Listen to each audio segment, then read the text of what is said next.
We are live on LinkedIn. We're live on YouTube. We're trying to connect Facebook. Eventually, we'll connect TikTok. But more importantly, this is the Rising Tide community. Welcome to Digital Hospitality. I'm doing this specific show.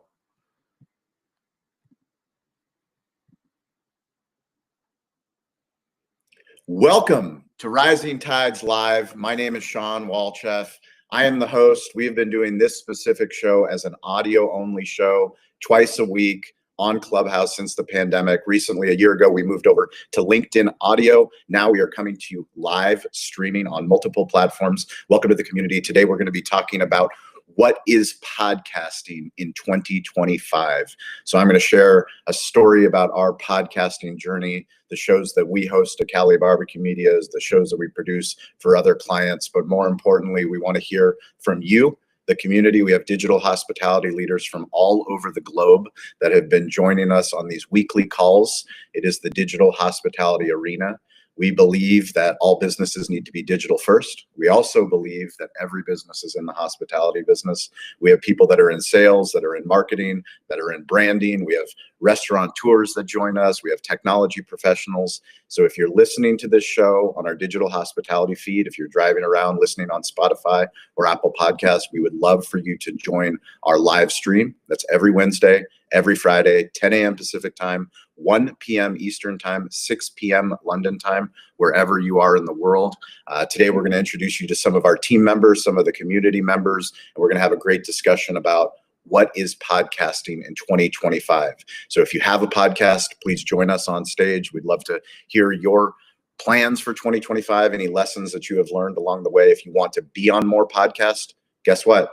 This is your chance. You can join us live on stage. We would love to have you. We'd love to hear from you. If you have any plans to be a podcast guest in the future, we have some tips. We have some advice. We'd love to hear if you have any tips or advice.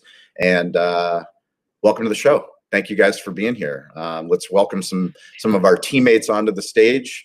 Mike, why don't you take 60 seconds? Who are you? And what are you working on a Wednesday? Thanks for being here. Yeah, absolutely. Thank you, Sean. Thank you, everybody listening. Mike Paseglia, producer at Cali BBQ Media. I think you're Mike. I think we need to switch mics over. Can you not Michael, hear me? Can you Michael's hear me? mic. I think I'm hearing your computer. Yeah, you should. I'm connected to the computer mic, so you Okay, should be able. got you. Yeah, cool. Yeah, Go for it. Yep, Cali BBQ Media producer, working in the digital hospitality space. Going to put out later this afternoon Sean's speech at the California Restaurant Show. Some great tips and takeaways. You'll get to hear some really cool people as well tell their story. And looking forward to sharing that with everybody. And super excited to talk some podcasting today. Awesome. Well, Mike, we appreciate you being here, being part of the Cali Barbecue Media team. Mike is working hard behind the scenes to get this live show set up. So we're always welcome to information, to feedback. How can we improve? How can we continue to grow? This is all about community. It's all about the rising tide. So email us podcast@calibbq.media if you have any questions or if you want to be added to our reoccurring calendar invite. Like I said, every Wednesday, every Friday, we're going live on multiple platforms, and we want to hear from you. So, Gavin, you're up. Hi, I'm Gavin. I'm a podcast producer as well at Cali BBQ Media, coming to you from gloomy Orange County, California right now. I work with our external clients to help them reach a larger audience and get their message out or their product out there. I'm really excited for this conversation. This is probably my number one passion, and I'm really excited to talk about podcasting. I love it. I appreciate it, Gavin. And we've got Stover behind the scenes. He's in producer mode on Riverside. So if you're trying to join the stage, he will slowly bring up our community. Thank you for waiting. I think we have Adam coming up on stage. Adam, can we get your video on? Adam is in the house. Adam, can you hear me? Yeah. There he is. Adam from the other side of the globe in true digital hospitality fashion. Adam, take 60 seconds and introduce yourself. Let us know who are you and what are you working on a Wednesday. I'm Adam. I am the founder of Captive Wi-Fi. I do collecting lots of first-party data for restaurants and hospitality businesses. We're building a new, a another platform called Table Ready, so trying to enrich reservations data. And today I spoke to Chris, who you know as well, Sean, and with his new product called Squeeze that looks awesome.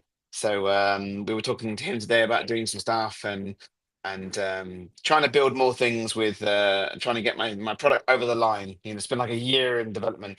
And one more thing, if you have an opportunity, there's an awesome tool called lovable.dev, lovable.dev. Go on, take a look, build your own app in 30 seconds. It's awesome. Very It's cool. awesome. Well, Adam, welcome. We appreciate you. We know you've been part of the digital hospitality community since we started. And a shout out to Chris Fletcher, Tech on Toast in London. I can't wait to visit all of our digital hospitality friends in London. And now we have Elizabeth. Elizabeth, welcome. Can you take 60 seconds, introduce yourself to the community? Who are you? What are you working on a Wednesday? Yeah, sure. My name is Elizabeth Doss, and I am a motion graphic designer. I specialize in creating animated GIFs. For Giphy, I'm a verified artist with Giphy. My GIFs have been viewed over 5 billion times, and I help brands and businesses leverage the 1 billion users that are searching for 10 billion plus GIFs daily across social platforms, and your business could show up in that realm. And what I'm working on today is super awesome. I'm partnering with the Burnt Chef Project on raising awareness for mental health for those in the hospitality industry. When they did a survey, 84% of the people in the hospitality industry said that they are dealing with a mental health issue, and only 46% of them felt comfortable sharing that with their work team. And so this group is all about supporting people and ending the stigma about speaking on such things. And I get to create GIFs that teams are going to be able to use to encourage one another, check in with each other, and all that stuff. So I'm super excited to get to be a part of that team. So check it out at theburntchefproject.com. Back to you, Sean. Awesome. Thank you, Elizabeth. And just a shout out to the community. We are typically on LinkedIn, we were allowed to get 17 people up on stage. Here on Riverside, we can hear on Riverside. Rich, there we go. Thank you. As much as I love hearing myself talk. Thank you, Richard. We are going to get as many people that are in the waiting room up on stage. Stover was behind the scenes doing that. Let's welcome Richard, who is looking festive. Richard, welcome to the Rising Tide live stream. This is new for us. I don't know why I'm hearing myself. Is that you, Richard? Maybe Elizabeth, any feedback? Are you hearing the feedback? I'm hearing it when he's unmuted, but it could be because I do recommend if you wear headphones, and when it asks you if you're wearing headphones, it'll help cancel out the feedback. So make sure you answer that question accurately. It'll help with that side of things. Perfect. All right. Well, we're learning. Welcome to the live stream learning session. We're all learning how to live podcast right in front of us. Speaking of live podcasting, Marissa, welcome. Thank you for being here. Can you take 60 seconds, let everyone know who are you and what are you working on a Wednesday? Your audio, we can't hear your audio, Marissa.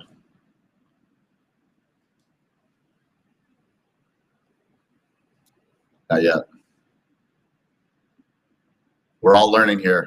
It takes courage to figure out the tech.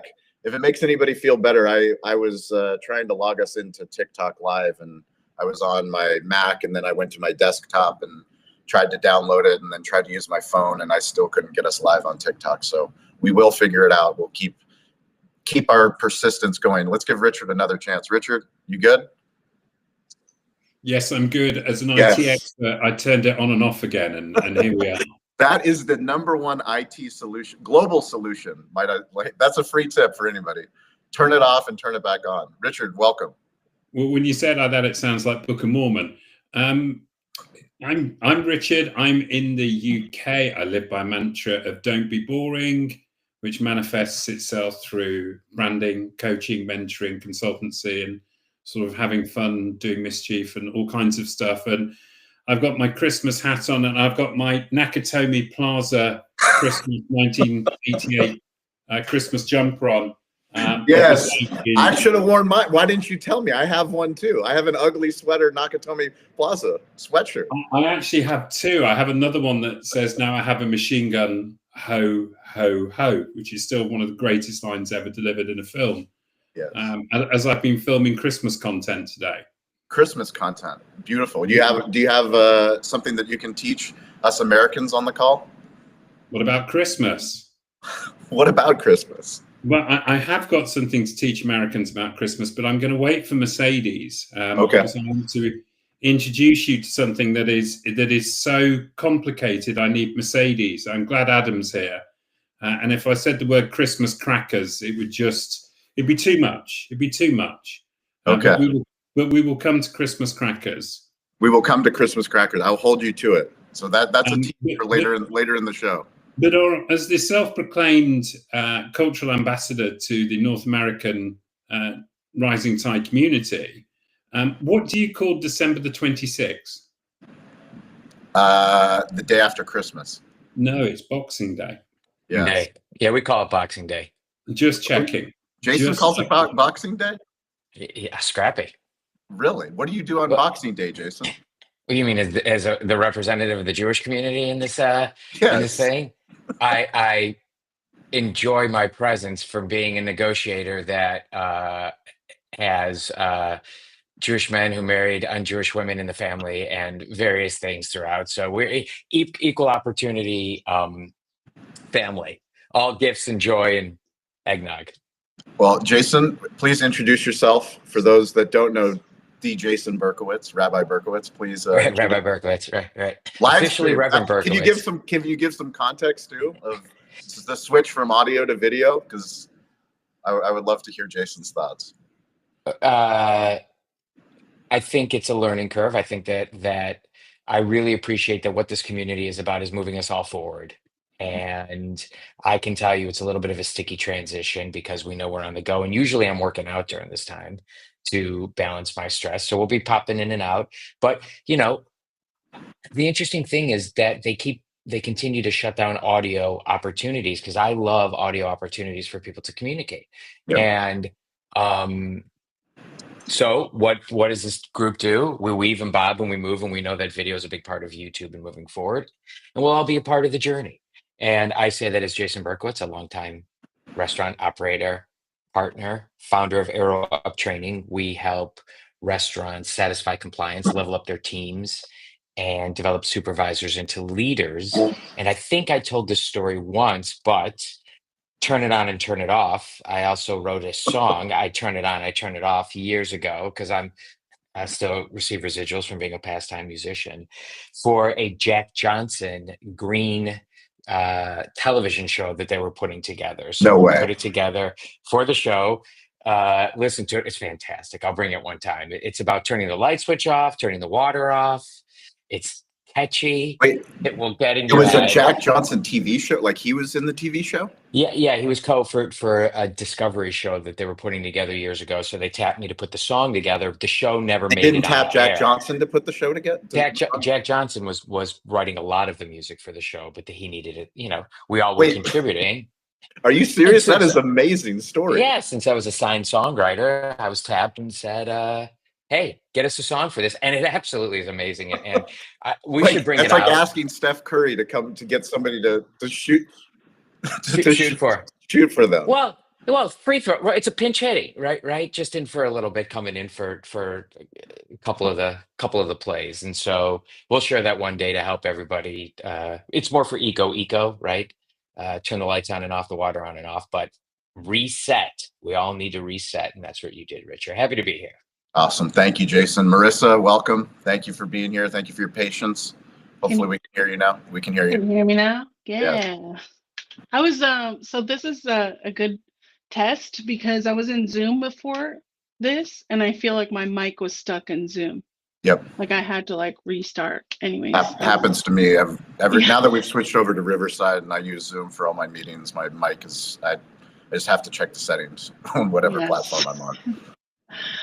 All right. My name is Marissa Callie. I am a producer for Be Present Events, where we take the guesswork out of event production so you can be present for the conversations that matter, which is podcasting today, so I'm happy to be here. Thank you all. Awesome. What am I working on today?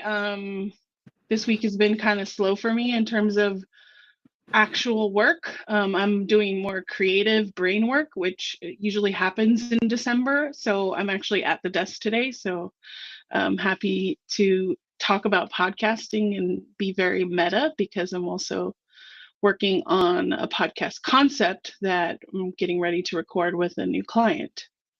Amazing. Well, we appreciate it. We're grateful to have you as part of the conversation. I know there are people in the waiting room, so I will, as you guys come up, we'll let you introduce yourself, but let's get the discussion started on podcasting in 2025. And I'll start with a short story about Cali Barbecue Media and us launching our first show, Behind the Smoke, in 2017. So that was an audio only show, and the goal was to have conversations in person with other business owners. They didn't have to be restaurant owners, butcher shop owners. They didn't have to be in the barbecue space, but the show was called Behind the Smoke, Barbecue War Stories. And really the idea was, we made a lot of mistakes in business running our restaurant.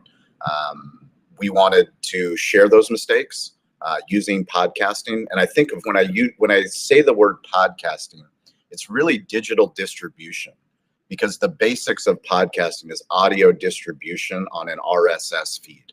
So it's multiple platforms where you have an audio conversation, which used to be done, typically from radio world, which we have radio guys, Mike and Gavin, which can share their radio experience. But when I think about podcasting, it was not just one platform that we were streaming to.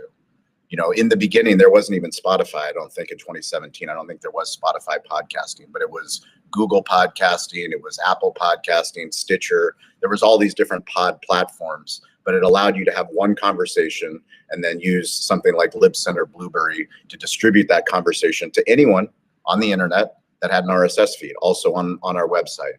And I think about, the first 50 episodes that we did in person, we were very conscientious about having that in-person conversation, doing social media before the event to promote that we were doing the podcast, during the event, behind the scenes, that we were interviewing, some entrepreneur in San Diego, some local person that was on TV, what were they saying? And then after the event, to also promote the fact that we had this podcast. And I share this story because in the beginning, no one was listening. I would love to see our Libsyn numbers if we had access to those Libsyn numbers, but we're talking about a very small, I'm talking like 3 people, 5 people, maybe were listening. But we knew deep down that if we made a commitment to the process, to the digital storytelling, not exactly the idea of podcasting. I have this love-hate relationship with podcasting, which is why I was excited about this conversation, is because we deal with a lot of brands, and when we talk about launching a podcast for them, a lot of people, myself included, put ourselves into a space. Podcasting is audio. It's who's listening to a podcast. I don't listen to a podcast, so why would anyone else listen to a podcast? Well, it's really the act of storytelling. It's the commitment to consistent storytelling. When I say weekly, we wanted to make sure that every single week, I don't remember what day we started publishing Behind the Smoke, but it was every single week on Thursday, we're publishing Behind the Smoke at 8 a.m.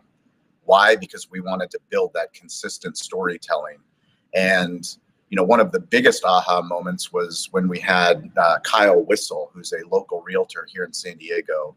He's also a content creator. He helped us buy our house here in Eastlake, but he came in with his producer for an interview on Behind the Smoke. And he was like, can I bring in these Mevo cameras and can we do video? And I was like, absolutely. Why not do video? But when he brought in video, it brought in an element. And I think it actually opened up our eyes to go, well, why aren't we doing video as a podcast? So we made a commitment at that point at around episode 50 that we were going to start to do video. Fast forward to now, we have a show, Restaurant Influencers. We have Digital Hospitality. We have this community, which was an audio first community built on Clubhouse during the pandemic, where we met all these incredible people that are up here on stage, literally on Clubhouse, that have come to LinkedIn. We started doing LinkedIn live audio only because LinkedIn supported that platform, but LinkedIn's making changes to the platform. So they want video. Clubhouse is not somewhere that we believe that we're going to be spending our time. So the answer is that I think, sorry, I'm lost my mic. The answer for me is, if you're watching this, wherever you're watching it, however you're consuming it, short form content, long form content, the idea of podcasting, remove the word podcasting and think about digital storytelling. Consistent digital storytelling, audio, video, words, and images. How does a restaurant become a media company? We do it by making a commitment to digital storytelling, whether that's on Libsyn, whether that's on Blueberry, whether that's audio only podcast, whether that's video only, whether that's Clubhouse. It's a consistent commitment to be the show, not the commercial. So are you willing to have conversations? And if you're willing to have conversations, I can tell you personally, from all the people that are up on stage, from all the people that we know in the digital hospitality community, on LinkedIn, on Instagram, on Facebook, on YouTube, people will watch the content. It doesn't have to be hundreds, it doesn't have to be thousands, but start somewhere. And if you start somewhere and you make a commitment, you will find other people on this earth. There's 8 billion people on this earth. We have people from restaurants, we have people from branding, we have people that are in marketing, that are in sales, that now every single time we do one of these shows, I selfishly get to learn from all of you. We get to crowdsource information on this show. So I'm going to kick it over to Jason Berkowitz, since you're next up on my screen. Give me, what do you think of podcasting in 2025? So let me tell you a story. Sit down with Rabbi Berkowitz. I'm sitting, so my husband's fairly shy. And when he's with a very comfortable group of people, he's the funniest individual in the room and cracks me up. And when you get into these smaller groups, he just cuts it. And it's all about staying out of your way and all about being in the right element. Well, what I noticed is I would sit in a room, and he's far more comfortable talking with ladies than gentlemen and you know, his tribes and stuff. And what I noticed is we would be sitting together and I would be talking to his friends or different friends and girls and stuff. And I'm spatting off all this advice or listening first and then sharing what I think back. And then at the end, he just drops this beautiful line that makes us all go, son of a bitch. That's exactly how it needs to be done. Like, I listen, he hears in such a way that I want to celebrate and share, and people need to listen. And I said to him, what if I just set up 3 mics, me, you, and somebody you want to talk to? In that case, it's enclosed. We're going to put a camera. We're going to do this. Would you feel comfortable having these conversations? Because you need something about this space that you're in control. You're an entirely different person and you bring so much to the table. And he's like, yeah, I will. I actually like that idea. So I talked a little bit before about I've been looking for a studio. I've been looking for an extra room. I've been doing things to kind of do it. Now, recently, we've committed to moving in Los Angeles, where we've been looking so that I can build myself a little she shed or nice little extra room that we are going to set up a full little content studio of cameras, of me to interview people, and specifically to get me and him in somewhere. And we're going to cook dinner in the house. Then we're going to bring people out to the studio, wherever it is. And we're going to do these dinner series, and we're going to start getting people on, and we're going to talk. And I'm so committed to building content in 2025 that we are moving and looking for a space that we can build out, that we can just step right in.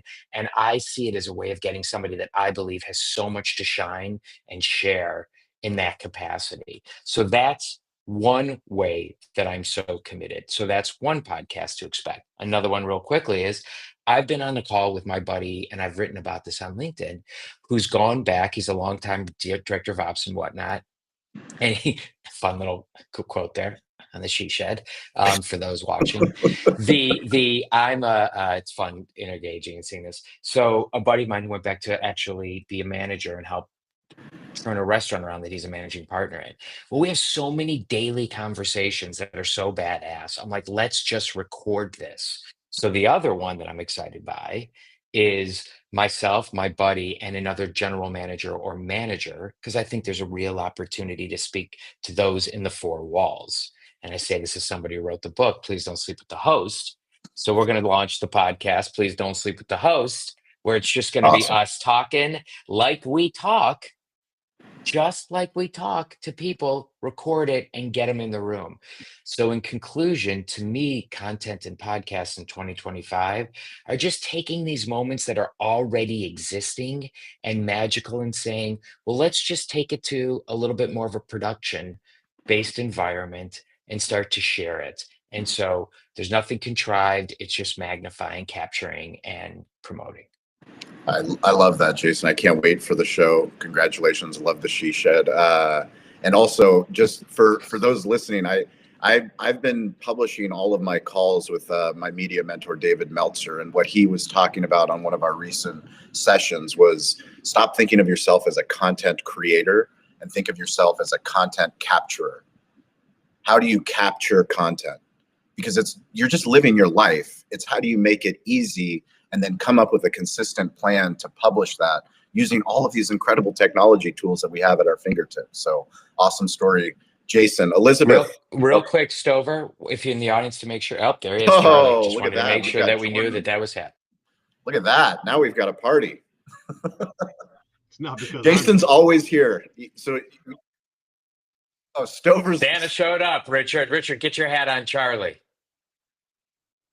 Okay, Jason, just so you know, Stover's in my ear. He can hear everything you say. He sees everything. He's like Oz behind the scenes. So whatever you say, I'm the only one that can hear him though. So let's welcome Jordan Silverman. Jordan, thank you for your patience. I appreciate it. Give us your 60 seconds. Who are you? What are you working on a Wednesday? And tell us what you think of podcasting in 2025. Hey everyone, Jordan, CEO and co-founder of Starfish. For those listening, I see Michael also got in. I just had to like X out 2 or 3 times and then it finally let me in. So if you have like a little green bouncing phone like I did trying to join, just keep refreshing, keep Xing out. Eventually, I think you'll just like get lucky and get in. But I'm happy to be here. I like the video format. It forces me to pay attention for better or worse, which I think is better. I'm CEO and co-founder of Starfish. We use AI to help small businesses, specifically multi-unit restaurants and their bookkeepers, automatically find where they are overspending and how to lower their costs. In the last year, our customers have saved over $1.5 million using Starfish. So we are seeing real benefits and impact by just simply automating the P&L analysis, everything from food and labor to linens, uniforms, utilities, you name it. Today on a Wednesday, I have an event this afternoon. So that means you try to fit a whole day's work into half a day, and then you go to the event.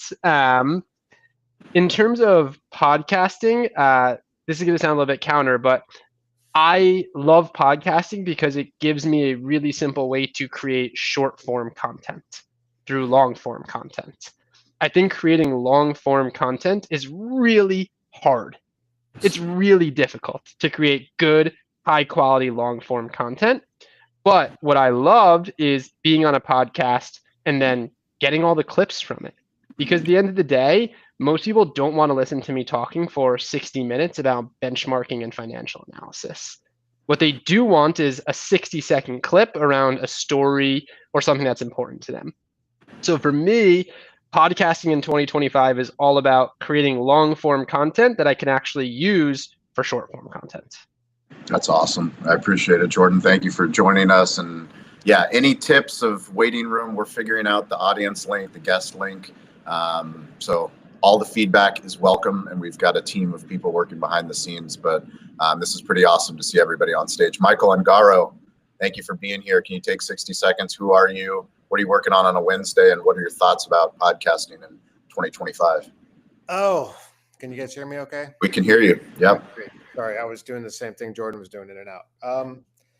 Yeah, I'm learning on the podcasting. I had this, I have a group, we call it SOCAP, which is social capital. That's what it meant. And it's a group of business guys that I've known for a while. And what we were doing for about 2 years, we had this weekly call just sort of exploring, what is the value of our social identity and what could we do with it? And we were kind of going all over the place, and podcasting wasn't the primary focus of those conversations until about probably right before I met you, Sean. So almost a year ago. Nice. And my friend Ron Macklin, who I've spoken about a bit in other conversations we've had invented this so it's kind of a coaching method. We license it. It's been very transformational, I'll say, on a culture for our business. And I've known him sort of for about 20 years. So I saw him as he was developing this and what he was doing with it. And it was based on his own sort of track record of accomplishments. And so he created a podcast called A Story in Your Head. And I've been on it, and I've watched it. And as I was talking to him about it, he kept telling me something that I thought was kind of crazy. He's like, people really want to hear your story, Mike. I'm like, no, you don't. I'm like taking up a bunch of time bullshitting, and I should just shut up. So I had made up my own story in my head that nobody really cared what I had to say. So I was sort of being shy about it. So, we started talking, and I realized that we've created all these narratives and stories. And another thing I would actually add to that is about 20 years ago, the same sort of teacher mentor that Ron Macklin and I had, along with a lot of my other business professionals, was teaching us basically the stuff a lot of us learned in 6th grade, the plot mountain, right? Like, what is the form of a narrative from, the elements of the exposition of the conflict, rising action, resolution, and denouement. And it was like to the point where there was about a class of about 100, 150 of us. And he said, I'm going to randomly call on you and give you 30 seconds, and you better be able to name off all the elements. Like how intense it was. And all I could think of was, please don't call me. Why am I learning this stuff? And, the more I listened to what he was trying to teach us was from almost like a biological level. The way our bodies work is we exist in a soup of language that is the stories we make up all day. And so I like our Kings of Fish series really evolved after, we have some pretty good stories that nobody knows. So we should be trying to find a way to capitalize on it. I wasn't thinking about it as podcasts until fast forwarding to this SoCap call that I had where Ron started talking about, I'm gonna try to do this podcast. And I think he just passed 100 episodes, maybe. Nice. Right around the election. He had I think he produced it in advance of the election. So it wasn't really about who's going to win or not win, but it was really about the psychology of how people react to an election, no matter whether your candidate won or lost. And so it was very interesting. And then you and I started chatting, and I just was kind of messing around one day with this cigar series thing that I really had no intention on doing anything with. And I was really amazed at how many people had sort of taken to it and reached out to me. And I didn't realize I had this audience of people I haven't talked to. You catered my wedding back in 2004. I do kind of remember you. And I didn't realize you were watching anything that I was doing. So now I've been really thinking, and you and I have had this conversation. It's like there's this sort of this untapped avenue of growing your brand, producing new avenues of revenue. And I think just I really hold fundamentally that I don't think about money as currency, right? People think of money as like, what do you have in your pocket? Let me see how many dollar bills or pounds, sorry, Richard, that you have, or euros, whatever it is. That as much as it's from a philosophical perspective, money is the ability to transact for the things that you need, whether you're bartering, trading, and your identity is a big part of that, your accomplishments, but it's also your network, which comes down to this. Like, you guys are part of this network of people I transact with. I'm not asking anybody to send me money. It's like I'm learning for different ways to produce outcomes that I couldn't do without your help. So this is to me a form of money. And I think podcasting is the same version of that.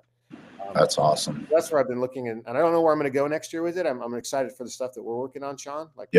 We've produced more together in the last year than I've been able to do for the last 6 or 7 in certain areas. It's really been exciting, and I think we're just kind of scratching the surface with our hour that we could spare to talk a week. We're just getting started, just as a community, Michael, the stuff. And if you guys don't know about Kings of Fish, if you're just tuning into the first time, please, Kings of Fish is on Amazon Prime. They can watch. It's an incredible story. All the episodes are phenomenal. We're working right now to start filming for season 2, and Michael's got some incredible things that the family's working on. But this community has been a huge part of just supporting all the stuff that the Ungaro and family has done. I had one more thing. The call I was on right before this was with the city of Monterey for Fisherman's Wharf has an association. I didn't know anything about it. They invited us to just come for the first 15 minutes and talk. And it was a marketing push. It was really like I wasn't aware until today that they had this association and all the things that they're doing. I actually noticed Richard follows some of it because he was on their Instagram. I think it's called See Monterey as part of what they're doing. Nice. And they said, like, hey, if there's anything we can work with you on through your web series or anything else to build up the communities. I didn't realize how many hotel rooms they're building and what their budget is per hotel room to bring people in. So it's really interesting to hear all that, but I didn't hear anything about what we're working on here around podcasting and social media. So, and I'm sure they have it, but Awesome. Look like a lot of potential stuff. So amazing. Well, thank you, Mike. Charlie Eblin, my man, Single Tree Nation in the house. What's the word, Mr. What's up, dude? Hey, Oh, podcasting, live streaming with I Charlie love at it. Murfreesboro, Murfreesboro, Tennessee. Make sure we say it right. Yeah. Yeah, because when X brings it to you, you have to make When sure X is going to bring it to you, you never know. Charlie, give us 60 seconds. Who are you? What are you working on a Wednesday? And what are your thoughts about podcasting in 2025? Well, my name's Charlie Eblin. I am the Nike of barbecue. 2025 is no longer about what I want to be. It's about who I am and what I'm going to do. I'm changing my outlook a little bit on being a little bit more purpose driven versus driving a ship that has no destination. So putting a little bit more finite ideas in place. Sean, me and you actually talked about one yesterday with my podcast. And I got to be honest, I am recording episodes 60 and 61 tonight. And I will tell you, up until probably about a month or so ago, I'm not real sure that I even fully believed most of the shit that was coming out of my mouth when I was talking about podcast.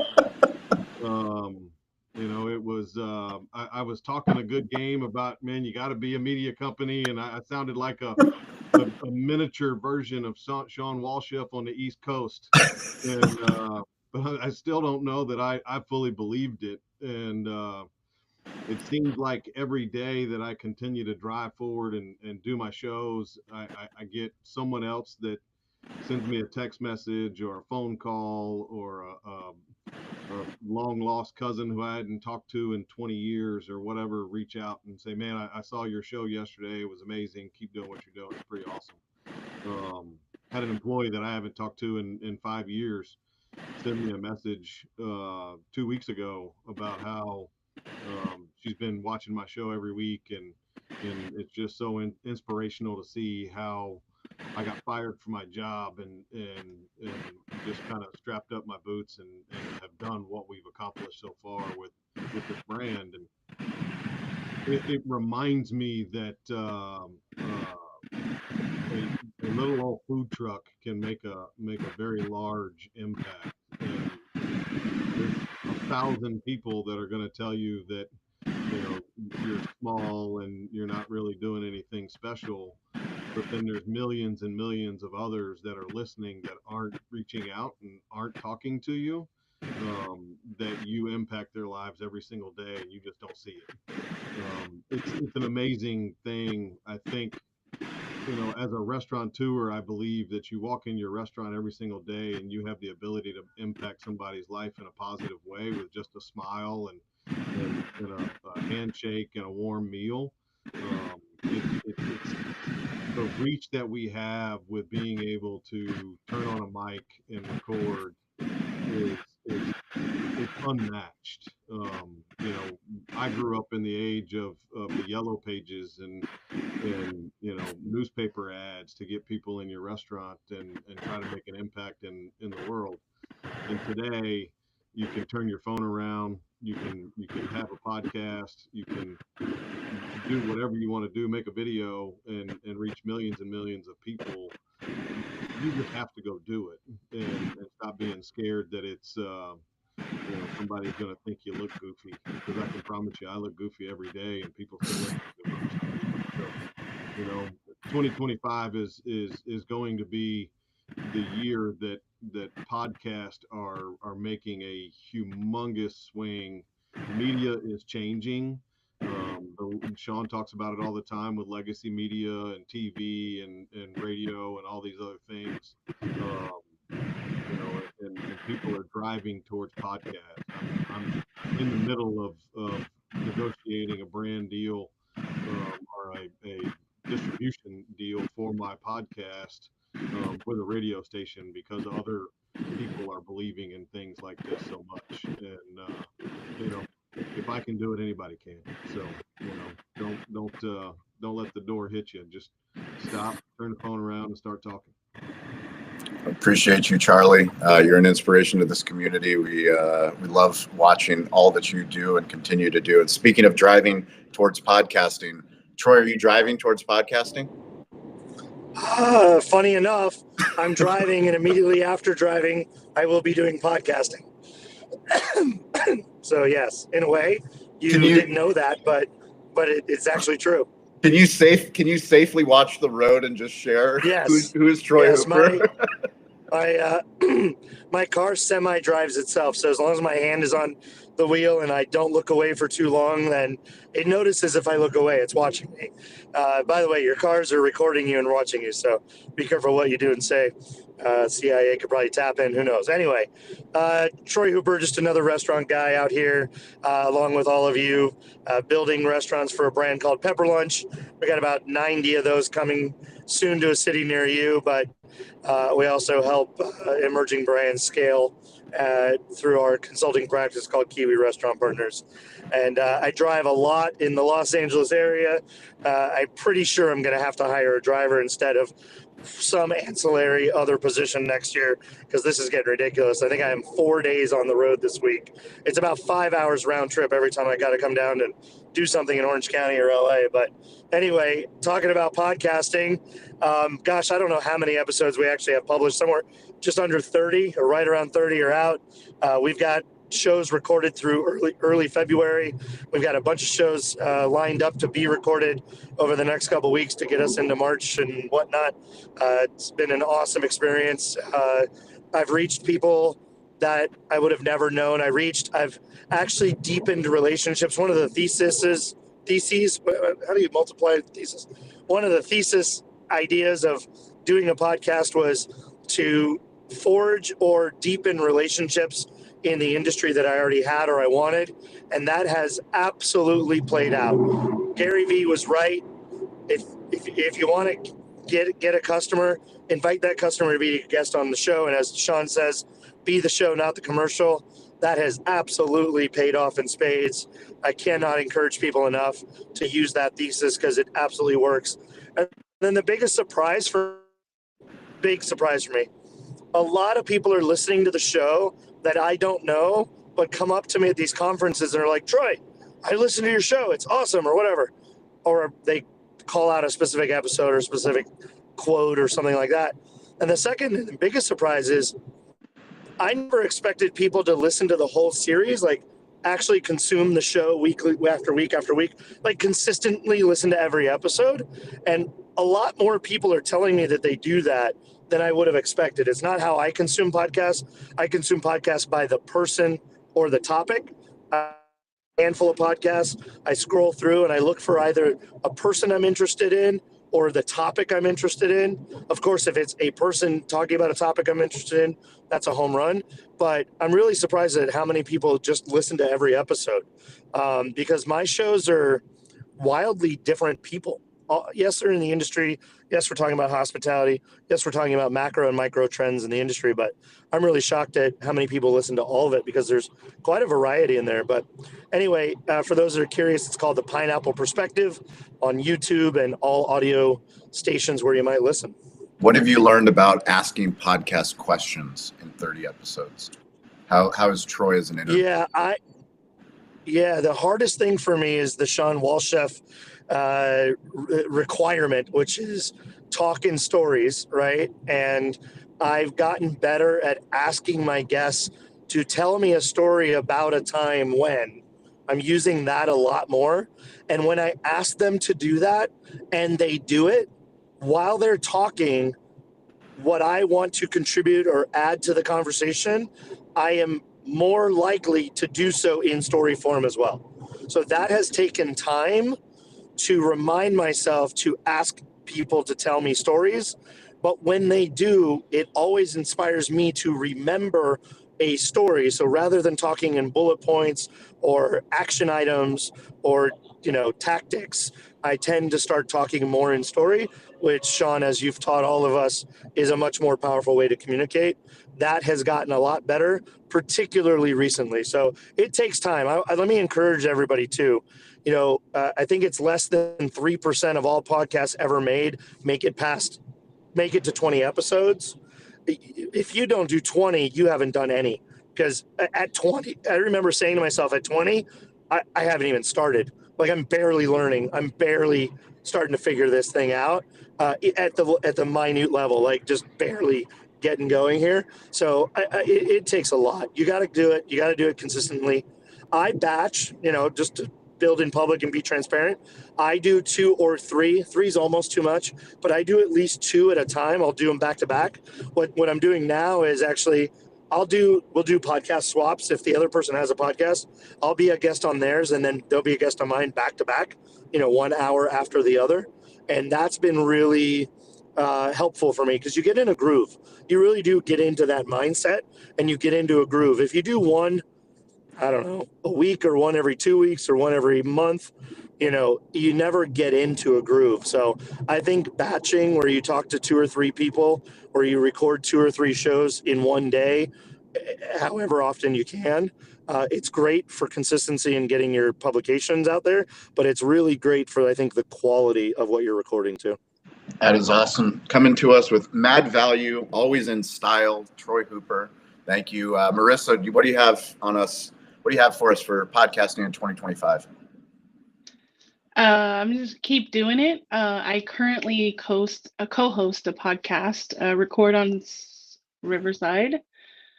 And our biggest issue with actually the consistency is doing it together. I think it's hard when you have a co-host, but it also is easier when you have a co-host because when you don't want to do it, you have someone else pushing you to do it. So we're gonna be recording episode 37 and 38 this month, and then it'll be released on February. This is my, I would say, 6th or 7th podcast that I've produced on my own. I've made it to 100 episodes. And it's just kind of like for 2025, I'm hoping that we can get into more consistent posting of the short form content, similar to what Jordan was saying. And I think Riverside is a great tool for that with their magic clips. So if you're not using Riverside, maybe that's time to explore the Riverside side of the short form content. And I'm really excited to continue creating. And it is very easy for me to just get on a call. It's more so like wanting to expand that and figure out who I want as a guest. Yeah. And hopefully they share it too, because it's not just about creating content for someone else. It's promoting us as well. So awesome. You can follow our podcast at rizpod.live. It goes say it again. Rizpod.live. So it's awesome. Resilient events. And we were just like, hey, Riz is easier to say. So, and this is before Riz became like a popular word. So we were ahead of the curve. So RIZPOD.live. When did Riz become a popular word? Did I miss that? Yeah, I think so, Sean. I think your kids are a little too young to know. Wow, Sean. What part of TikTok are you on that you don't know what Riz is? I'm a fringe millennial. What do you want from me? It's like what? His kids aren't old enough either, though. Yeah, his kids are Gen Alpha, so his kids don't talk in that language. How old are your kids, Troy? 4, but I'm on TikTok, so I understand the. You are on TikTok. Riz and- Troy is on Riz, TikTok. Riz No and one sends me Skibbity more and- no TikTok videos than Troy Hooper. He's got the feeds curated. He's got it all covered for me. Sean, 10 to 14, 10 to 15-year-olds have an entirely unintelligible language Skibbity. that we've never heard and don't know what it is. What does Riz Skibbity. mean? What does it mean? What does Riz mean? Oh, Riz means like Short for like swag, yeah, like Charisma. swag. Swag. Yeah. Riz. Yeah, charisma. So like my hat is Riz. No, your vibe is Riz. Like my you vibe give is off Riz. Yeah. Okay, so we have the Some- English language that we're going to learn, and then we're going to learn the 15-year-old language as well. Somebody said it, but it comes from charisma. It's Yeah. Riz is charisma. Yeah. Yeah. Oh, you got Riz. So Troy's got we got- Riz. We got Riz from Resilient. I got Events. Riz, baby. So I love it. We're putting out the Riz. Speaking of Riz, let's talk about Richard. Riz Richard, what do you got to say about podcasting in 2025? I was just going to finish off on the Riz that my teenager has banned me from using it. And there's some hilarious Instagram posts of sort of old people using young people speak. And there's a brilliant one of I think he's an Australian guy with his daughters going up to a drive-through with full Riz. And the teenage daughter's in the back of the car just being broken. I'll find it and share it on our Instagram group. Speaking of drive-throughs, did anybody see the Taco Bell drive-through? They're doing the photo booth. Troy, did you see that? They're testing doing photo booths. No. Yeah, photo booths in the drive-through. Photo booths. Yeah. Genius. Genius. Right. Stover says he doesn't want a photo taken when he's driving through Taco Bell. Look, yeah, exactly. Yeah. The 2 a.m. Does Taco it put Bell like run. a back? What's Does that? it put like a backdrop? Is it like a green screen? It puts a backdrop so you get to like take your selfie at Taco Bell? Yeah, pretty much. Oh. Live Moss, Okay. Troy. Live Moss. Live with Moss Hey, Riz. I can't say anything. I'm the guy driving on the podcast or whatever the show is. So yeah. Live with Moss Riz. I feel like Okay, there'd be a lot of DUIs Ri- after that. Richard, the mic is yours. Go tell us about podcasting in 2025. Do you know, it's interesting. I sort of flirted with guest appearing on podcasts, and what I've discovered is I really enjoy it. And one of the things that I've found is not only talking about sort of business topics, but also personal topics.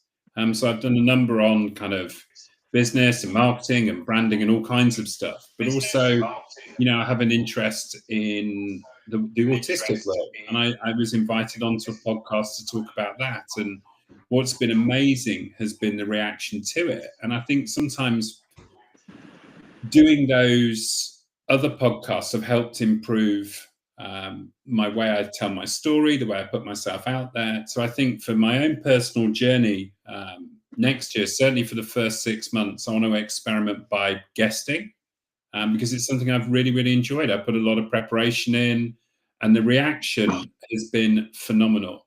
And that's something I didn't expect. It was interesting hearing other people's stories and Charlie's story and how people have reacted to it, which has been incredible. And one of the challenges Elizabeth has always said to me is, how do you catch me in the wild? Not in a kind of hunting way with a gun on me running around the forest trying to get a green card. And what she actually meant is me telling stories. And it was interesting hearing Jason talk about his husband with that idea of, how can we just get you talking and being natural? And it's funny because I was going through my Instagram posts and I found one that said, when I try, I fail. When I'm Richard, I succeed.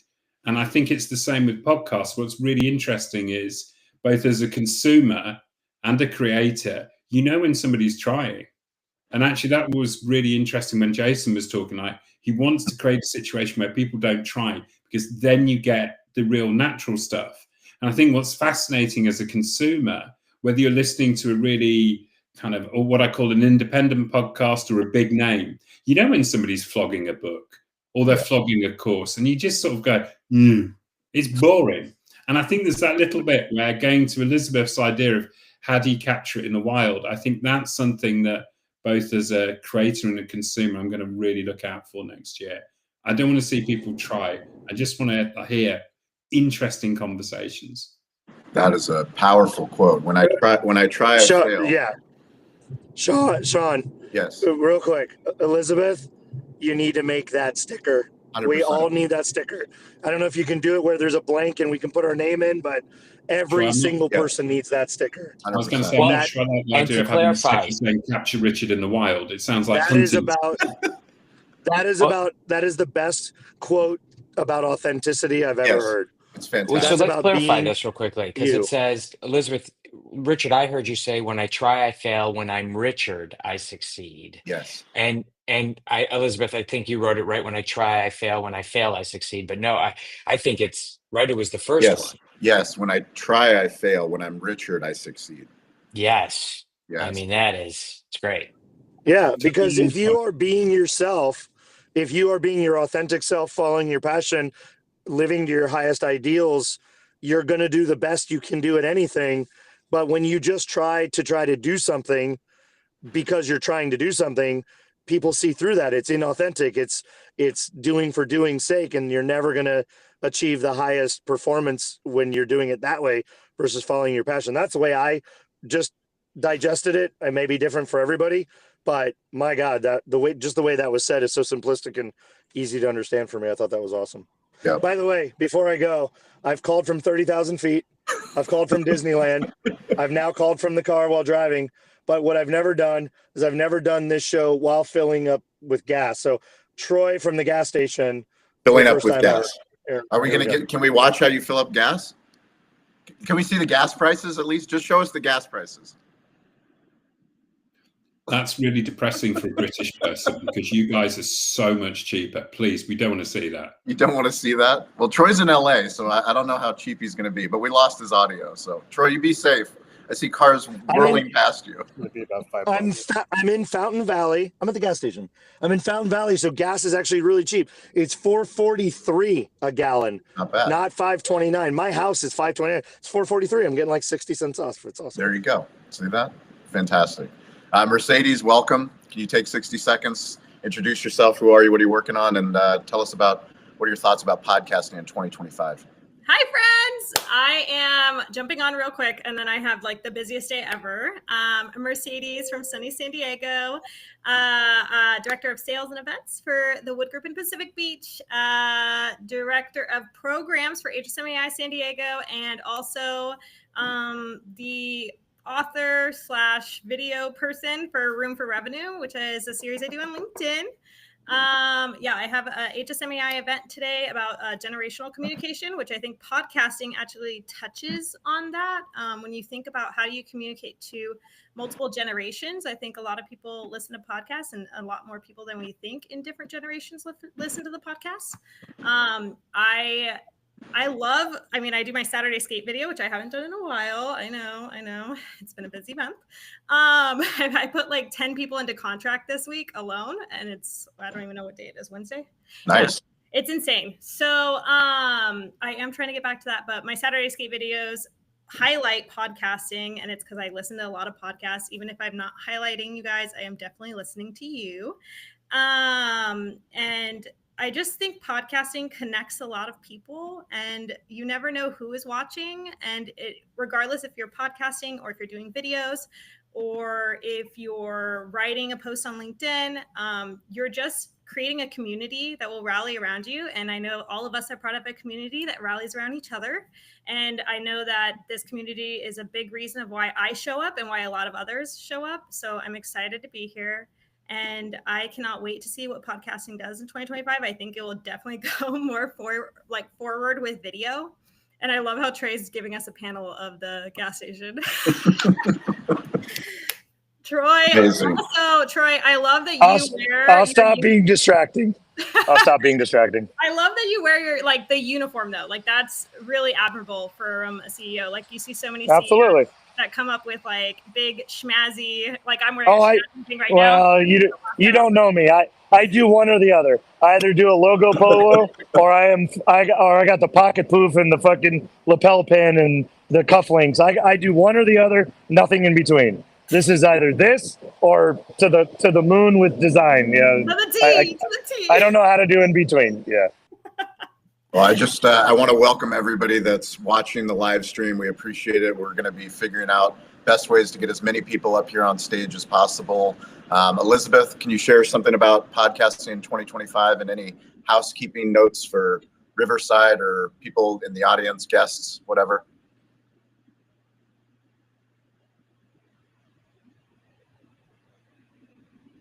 There we go. Oh, is it Yep. working? Yeah, Okay, you're there good. we are. Sorry. There's a delay in the unmuting thing that's not super friendly. No, so we do want to encourage everybody who is in the audience that if you are trying to get on, you do need to join from a desktop if you're wanting to show up on camera.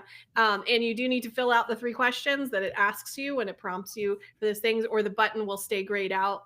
So you need to actually, even though the question will never show up, just type something in that little paragraph section to help trigger you to be able to join. Also, don't get discouraged if you're not immediately joining. It's not like a Zoom call in that sense. There is a producer in the background. Currently, Stover is playing that role. And so he is trying to file people in because we can only have 10 people on the stage at a time. So if you do want to pop down in the audience, I think you have to leave and then maybe anyway. So just so you know, there may be times where we need to ask people, since you've already shared, would you mind stepping down the audience so other people can join? So just some etiquette side of things. No, so for me on the podcasting thing, I had 2 things that I wanted to kind of just get to really quick. One, I've been a guest on podcasts, but guys, more than once, someone has invited me on the podcast and then all of a sudden they can't be on it. And so now I am assigned to someone else in the organization who has no idea what I do, that has like, and so it's turned out okay, but as the guest, especially for if you're trying to, you have to be able to explain yourself technically and all those things, but like just being ready that sometimes those types of things happen. And for me as like a newbie on that side of thing, it was a little bit kind of under, because I was expecting them to be able to prompt questions that were specific to what I do. Instead, I had to carry the weight of the conversation in those things. So anyway, just thinking ahead of time and making sure that people are briefed even before if they are doing the interview, et cetera. Anyway, that's a side note. But no, so I have questions because I looked around this room from people that are talking about their podcasts and stuff, and I know that a lot of you have producers, and now I know Marissa's doing it, a 1-woman band over there, and some of the others. So but I just had questions about the platforms that you're using, and do you have like systems in place to do this? Because I know like Troy for the Pineapple Podcast, there's several people on the back end that are working on things, and same with Restaurant Influence. So I'd be super curious, one, about the platforms that you're using to produce your podcast through, like literally, like what is it that is distributing it to all of the things, and even some of the technical side of, because you have to have the description written, the cover art, all that type of stuff. And so I just wanted to hear from some of you that have been doing it, because I'm looking at doing it with the content that I'm creating on a weekly basis with a friend, and hopefully helping Richard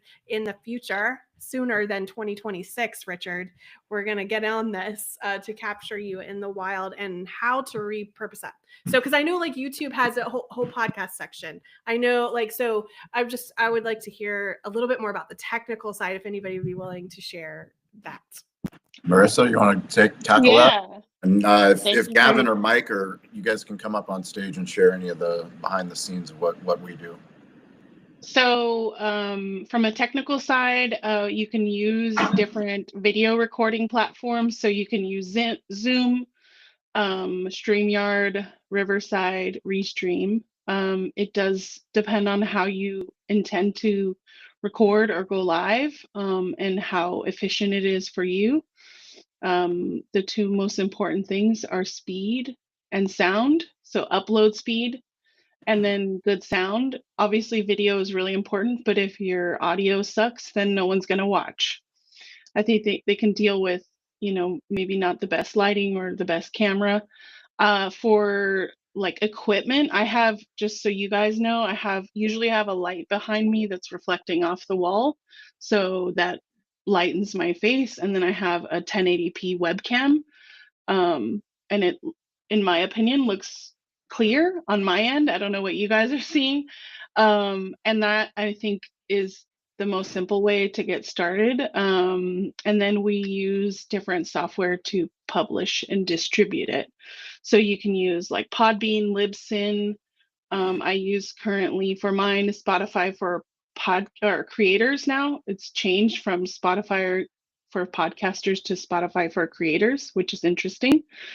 And a lot of people are upset about it because now they're looped in. Podcasters are now looped in with creators, and I think they were really like wanting to be like this niche, like I'm a podcaster, when in fact they are creators. So the old school way was, kind of taken out, and it's just a word change. Yeah, I think that's the technical side. And then in terms of creating the description and all that, we have a process for guests. So like a form, fill out the form, make sure that, you complete that form so we can help promote it. That's with their bio and their picture. And then what I've found is if I do not send a run of show or have a run of show sent to people before recording, that they don't come prepared, they don't take it seriously, they show up on their phone. And what I found is sending it, like when I produce for another person, like I will send it, not them, because when someone else is sending, it's like, oh my gosh, this is serious. Like I need to pay attention to these rules, because it's not that like friendly conversation between, and which it ends up being, but it's, oh my God, they have a producer, I need to take this seriously. So if you are doing it one woman show, please try to like create an alias or do something where you can show that it's like from someone else, so that it's like, okay, I'm going to show up, like I'm going to do my testing, I'm going to test the link, look at the run of show, and show up confidently on camera. That's awesome. I have a question following that is in-person podcasting. I understand having mics, but let's take this one that I'm going to work with my buddy who jumps in and out of multiple restaurants, and he's probably going to be on camera. We're going to have different people on. I actually wonder if, I've got a podcasting mic, but will, good earbuds work well? Hear me out, especially because the studio sound post, right? Like in Descript and stuff, you put the studio sound on and it's amazing what it does in post-production. Marissa, sorry, I didn't mean to cut you off there, but. No, I think I don't mind headphones. I think it does depend on the Wi-Fi or whatever their network connection is, because that's what ends up recording, right? So you're sending a Bluetooth signal over to the computer or the device that's recording. So that's why I know sometimes, like, I think Troy has like the best AirPods that he says, in the world. I'm sorry for laughing. That's funny. But other people will use like older AirPods, or maybe like Amazon, from a different country AirPods that don't work well. So I always say wired if you can, but in person is a whole nother thing, because you have to make sure that the video looks good and that your internet connection is solid, because that's really essential. And I know Stover knows this too. He can jump into, like, I'm hardwired in. Actually, I'm not hardwired in, and that was one of the things that I was worried about in this house, because we moved from a place that had hardwire to no hardwire, but we are on AT&T fiber, so it is a really high speed Wi-Fi connection, and I cannot hardwire in. But that's me as a producer. I need to make sure that that's my speed is, I'll do a speed test, but it's like 100 times more than like someone's phone. Awesome. It'll be an issue. Thank you. Hey, Mike, can you jump in and answer Elizabeth's question for anybody that's looking to start a podcast? Kind of what are the technical things that at least we use that we recommend? Yeah, and then I would also say, jumping on that too, Jason, if you're setting the tone from before, like, hey, I'm here at home, but somebody else is out at the restaurant, and you set the idea that there's going to be noise because they're in this setting, then I think as an audience member, you're like, oh, okay. they are out at a restaurant. So you've established at the front end that this is why it's going to sound like that. So they're not as like jarred when they hear it, and then bring it as bigger, like part of the bigger story. And that's why it has that feel to it, which I think can help in telling the story. And I agree with a lot of what Marissa said with the production part of it.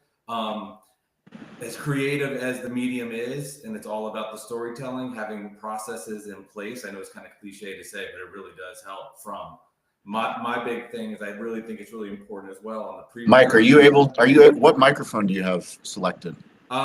Just right now it's my, let me unplug. I don't think it's your head. I don't think it's your headphones. Can you hear me now better? No. Nope. Nothing. One thing on Riverside, you can't change the mics once it's recorded, so that's. Oh, really? Yeah, I tried to change mine too. I had to go out and come back I'll in. leave Which, and come back. Okay. Yeah. Yeah, go and just select the right. Gavin, what do you recommend from a podcast distribution standpoint, just from the technical aspects, to answer Elizabeth's question and anybody that's thinking about podcasting in 2025? Sure. Yeah, so at Cali BBQ, we use a website platform called Blubrry. So BLUBRRY. That's our platform that will basically send it out to everything except YouTube. We actually do have an integration where the audio only will go to YouTube, but we do the video separately. There are other platforms as well. There's one called Buzzsprout that I'm a big fan of. Very clean, easy interface to use. Definitely recommend that one. And then in the industries I've been in, Megaphone is another one that is, it's actually owned by Spotify. It's kind of an industry standard right now for podcasting.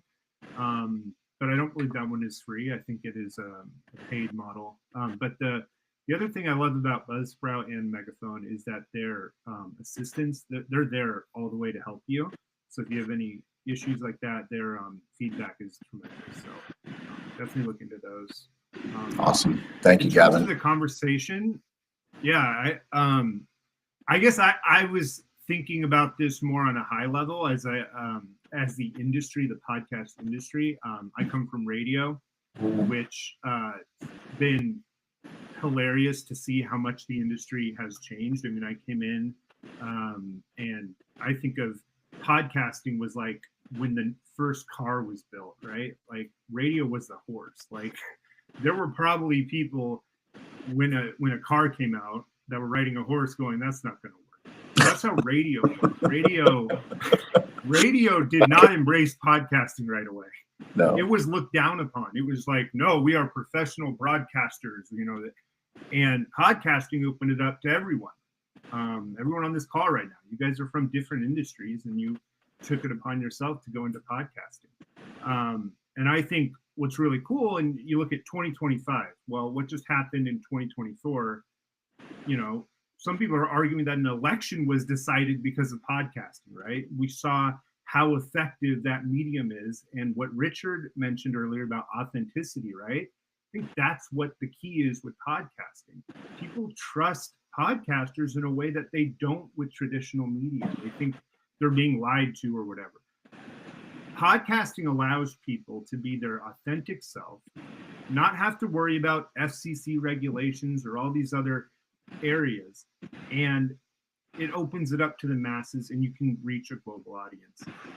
So on the high level, as an industry, I think you're going to see a lot of businesses. I think you're going to see a lot of advertisers, people that were resistant before to go into podcasting and to dive into that area. I think they're going to embrace it. And I think a lot of traditional media, radio, linear TV, I think those are kind of going to be pushed on the way out. I think, the numbers alone, the amount of people that are being reached on the biggest podcast compared to the biggest TV shows, linear TV, it's completely drastic. It's completely shifted. So there's that industry aspect. And then when you look at what you guys are doing as creators, right, as podcasters, it's all video. I think it's a multi-platform. Sean mentioned that earlier. It's a multi-platform. The cool thing about podcasting is people still choose a podcast the same way they always have. It's great storytelling or it's information. You have one of those two, maybe you have both of them. That is why people choose a podcast, and they still find it mostly by word of mouth. I mean, even as many great discoverable aspects to YouTube and all these areas, people listen to a podcast based off a recommendation. So I think you need to dive into that and just look at. Oh, we lost you, Gavin. Putting on a master class. That was awesome, Gavin. Whenever we'll let you finish your thought whenever your internet connection comes back. But Mike, go ahead and share. You guys got me. We got you. Cool. Yeah, and to Gavin's point, I think what's really cool is there's a lot of talented people that never got an opportunity to get their voice out because everything was stuck with just a couple of platforms in the pre-podcast world. But now I think we're finding a lot of really talented people that are getting their voice out that probably would never have happened before. I think is really important. And one other note I just wanted to add, and then we'll let Gavin finish as well, is that one thing that really annoys me is when people say, you say, oh, I'm going to start a podcast. And everyone's like, oh, well, everybody has a podcast. Well, I would say nobody has your podcast. Nobody has my voice. Nobody's heard what I have to say, and nobody's heard the topic. And if I want to do it, there's nothing that can stop me. And it really annoys me when it's like, oh, everybody's done. Somebody said that. Nobody has said what I have said. Everything out of my mouth would be real, authentic, and new. So if I want to do it, there's nothing that can stop me. And if I'm consistent and passionate, I will build my brand and I will build my show. So for anybody that's hearing this, and repurpose later, and you're nervous about doing something and somebody says something like that, just remember nobody has your voice. And I think that's really important. That's amazing. Go ahead, Gavin, finish up what you were talking. And Dean, we see you, Dean, trying. We hope we can get you up on stage. Keep trying. We saw you come up here before, so keep at it. Go ahead. I don't know where I cut off, but I had seen a stat that said 41% of people listen to podcasts. It was about by word of mouth or something, and then the other 40% was about discoverability. So I just think Mike mentioned it there about repurposability. I don't know if that's a word, but repurposing your content. Once it's on video, you can put it out in so many other areas on social media. I just think that's where people need to be diving into more, utilizing that large piece of content and then getting it out there. Oh, we lost him again. Well, we're all going to learn a lot about internet connections and mics and cameras now that we're live streaming on all the platforms. Well, we appreciate everybody that's been watching. If you've been watching the live stream, if you're listening to the Repurpose Digital Hospitality feed, this goes out on Spotify, on YouTube, Cali BBQ Media. If you want to join the calls, we will send you the link. You can email podcast@calibbq.media. We will add you to that, but we'll go ahead and do a tip, takeaway, homework assignment, and then Friday's call. So Friday, 10 a.m., we'll be live streaming again. Hopefully we can get some more platforms hooked up. And if you'd like to join us, we're going to be talking about YouTube. So YouTube for business, YouTube in 2025. It's a huge platform for Cali BBQ Media. We've made a concerted effort. I'm going to try to give some space for Gavin as well as Cam on our team, Mike as well, to talk about the things that we're doing, the things that we're learning, not just for our own shows, but also for the clients that we're helping out on YouTube. And if anyone has questions about YouTube or is doing YouTube successfully, we would love for you guys to join us on Friday. Let's go ahead, tip, takeaway, homework assignment, podcasting in 2025. Elizabeth, start us off. Yes.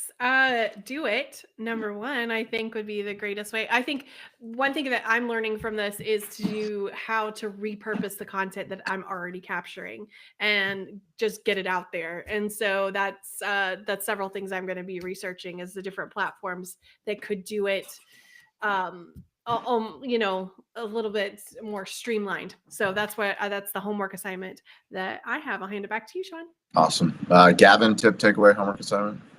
Yeah, I think that's great. And the way I would look at repurposing is don't just look at your downloads on your podcast. Think of any repurposing that you do, add that all together. So if you're doing a LinkedIn post, you're doing an Instagram story reel, if you're doing TikTok, whatever, take that video, put it out in so many different ways, blog form, and then calculate all of those numbers together, and that'll help you feel better about where you're at overall. Don't just look at the download number of who's listening. Great advice. Great tip. Richard, tip, takeaway, homework assignment. Yeah, just thank you. Really interesting hearing different people's thoughts and opinions. And that's why we listen to podcasts, is to hear different thoughts and opinions. That's why we show up, both as a consumer and as a creator. And it's just reminded me of that today. Thank you very much.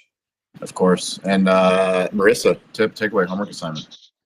Yeah, my tip for anyone who is creating in 2025 or reimagining what they're doing is to make sure you have a call to action on your podcast. So that could be anything. And I think, Sean, you mentioned this multiple times through this show, you know, making sure you follow Cali Barbecue Media. You're always name dropping, and it doesn't sound sleazy, so to say. It's very Riz, if you want to say. There you go. Yeah, because I think we forget to do that. We're so very involved in the conversations and forgetting to drop that call to action. So yeah, rizpod.live if you want to hear more.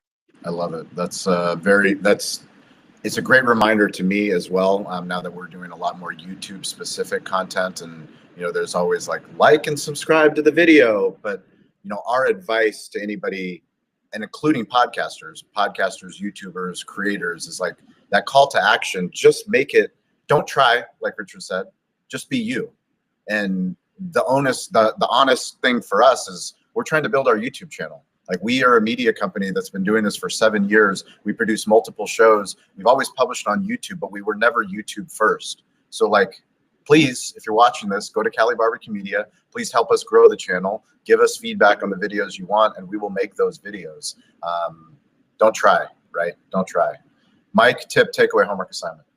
Yeah, I would say if you have a new show that you're creating, get guests on that have their own podcasts, because podcasts like to share other podcasts, and I think it's a great way to build from the ground up. Is get other people that have shows. And another takeaway is I found out that my external camera has a microphone built into it too. And on Riverside, it picks it up. So look for that. I learned that as well. There you go. Well, Stover, thank you for working behind the scenes, and thank you to everybody that joined in the comments, that joined on any platform, that joined us on stage. This is a community that is resilient. We will go where we need to go, but we believe that there's incredible people all over the globe. And if you found this content, if it's in long form, short form, however it is, we want you to be a part of the show. So reach out, podcast@calibbq.media. We will get you all the show links. Kyle from our team is going to build a landing page with instructions, with features. We'll probably link out to all of the guests that regularly appear on this show. So if you want to learn about Troy Hooper and the Pineapple Perspective, or you want to learn about what Marissa's show, we will build out that on a landing page that is easy, that isn't boring, that will give you a deep sense of what we do in this digital hospitality community. So as always, stay curious, get involved, and don't be afraid to ask for help. We appreciate you guys. Everybody that's on the call, we need you guys to stay on the call because we need to make sure it uploads to Riverside so we can repurpose the content afterwards. So I don't know, Stover, can you still hear me? Can you end the recording? Thank you, Stover. There you go, in the live stream.